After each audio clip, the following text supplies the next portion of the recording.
Stewart left The Daily Show last summer. Much of the presidential campaign went on without his unique and satirical point of view. We met with Stewart yesterday to discuss a new book about the more than 16 years he spent at the Comedy Central program.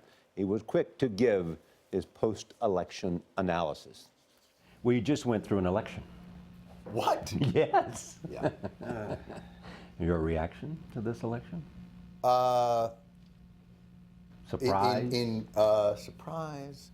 Fear? I mean, it all ties together. Well, fear, you know, here's what I would honestly say.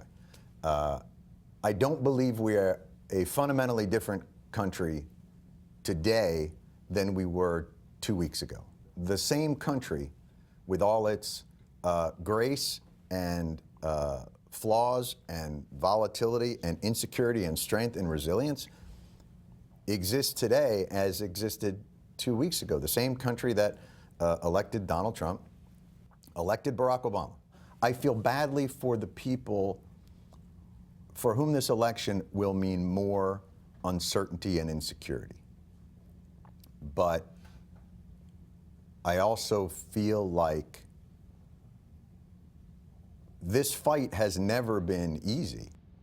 And the ultimate irony of this election is the cynical strategy of the Republicans, which is our position is government doesn't work. We're going to make sure that it doesn't. But they're not draining the swamp. McConnell and Ryan, those guys are the swamp.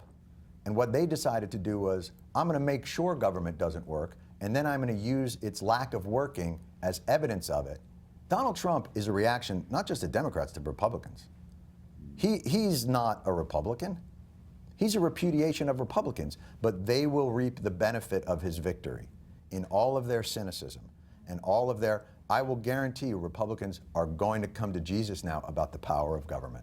One of the things that I think struck me odd about this election, and maybe I just missed it, was nobody asked Donald Trump what makes America great. And that was the part that what are wants to make America great again. Yes. Nobody said to him, well, what is it that makes America great? Correct. What is it you want to do that we're not doing now? What are the metrics? Yeah. Because it seems like, from listening to him, the metrics are that it's a competition. And I think what many would say is what makes us great is America is an anomaly in the world. There are a lot of people, and I think his candidacy has animated that thought that a multi-ethnic democracy, a multicultural democracy, is impossible. And that is what America, by its founding and constitutionally, is. Like every other state. And it's becoming more and more, Correct. year by year. Correct. But do you think it's healthy that we have this now, that in fact this battle, this real sense of finding out who we are?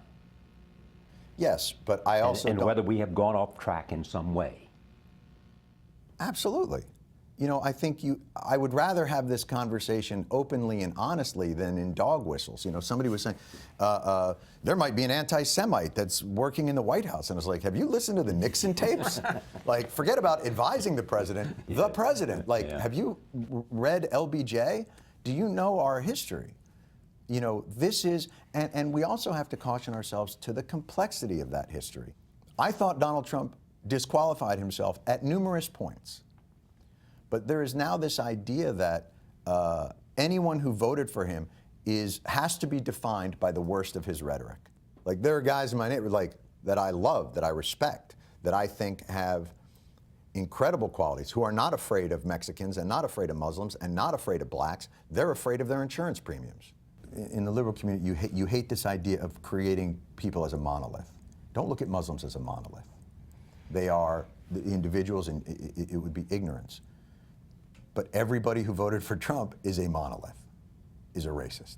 That hypocrisy is also real in our country. And so this is the fight that we wage against ourselves and each other, because America is not natural. Natural is tribal. We're fighting against thousands of years of human behavior and history to create something that no one's ever, that's what's exceptional about America, and that's what's, like, this ain't easy. It's an incredible thing. Incredible thing. It's so nice to hear from him, Charlie, about this. He's very reflective about the country and the election. Does not miss being at Comedy Central, but has a lot to say, and you know how much his voice was missed when you heard him. Yeah.